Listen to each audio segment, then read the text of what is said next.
Hey rose lovers and drama junkies, welcome back to the juiciest beach on television where your ex might show up, your new flame might betray you, and somehow everyone's always looking for clarity in a swimsuit.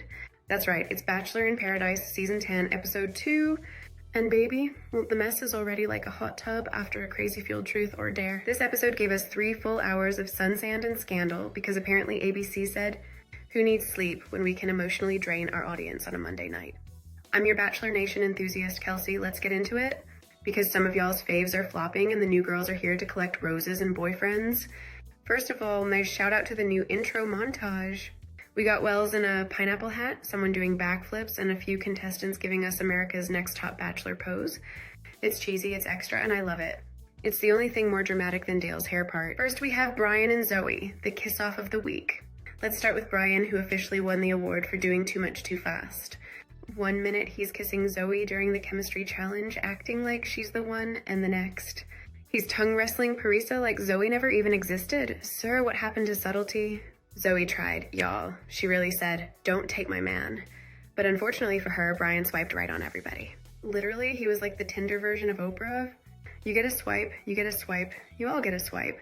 Brian ends up giving his rose to Parisa, and Zoe, bless her heart, looks like she's just realized she gave her rose to a man who treats commitment like it's gluten.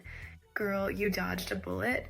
Brian's energy is very boy who brings guitar to beach bonfire uninvited. Now there's Jonathan and Alex, and it's giving, I don't know, Jonathan was also doing a little too much during the kissing game.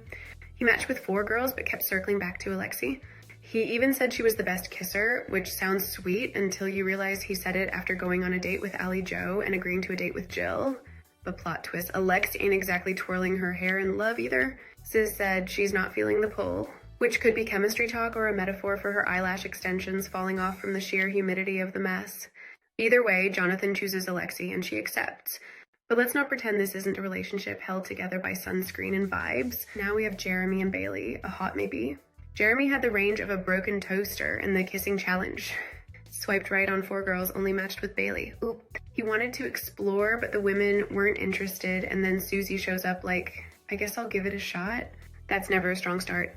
They went on a date that had the romantic energy of a bank appointment, and even Jeremy looked like he was mentally filing taxes the whole time. Meanwhile, Bailey is sitting there looking like the main character in a Nicholas Sparks novel. Jeremy, don't play with her. He does pick Bailey at the rose ceremony, but honey, that man is giving emotionally unavailable with good cheekbones.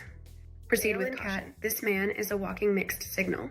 Dale swears up and down that he's all about Kat. He's like, Kat is my focus right now, while simultaneously playing tonsil hockey with Allie Joe after the kissing challenge is over.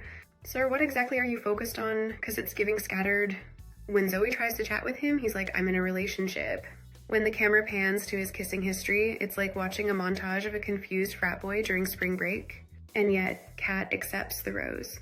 I can't tell if this is love, or she just likes a man who smells like denial. Spencer and Jess, the unproblematic couple for now. Finally, some peace. Spencer and Jess did the chemistry challenge and only chose each other. They kissed, they giggled, they stayed together. No drama, no mess, no confusion. Just pure Gen Z, awkward cuddles, and good SPF. I'm not saying they'll last, but they definitely deserve to outlive half the situationships on this beach. Jess even apologized to her boss for being this cute on national television. Girl, you're doing fine. It's everyone else who needs to repent. Justin, Susie, and Lexi, the love triangle that ended in chaos. Let's talk about Justin. He shows up saying he's a one-woman type of guy, only for Lexi to tell him he's not over Susie. Cue the door opening and, surprise, Susie walks in like a plot twist in a telenovela.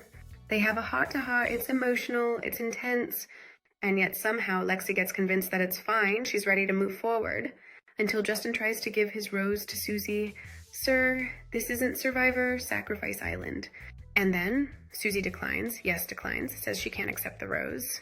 Justin, flustered, walks off set like he just lost a Grammy. Lexi sees the circus and says, I'm out. Literally grabs her bags and exits, while Jesse Palma tries to beg her to stay. Baby, she said, no tip, no shade, I'm gone. Final thoughts?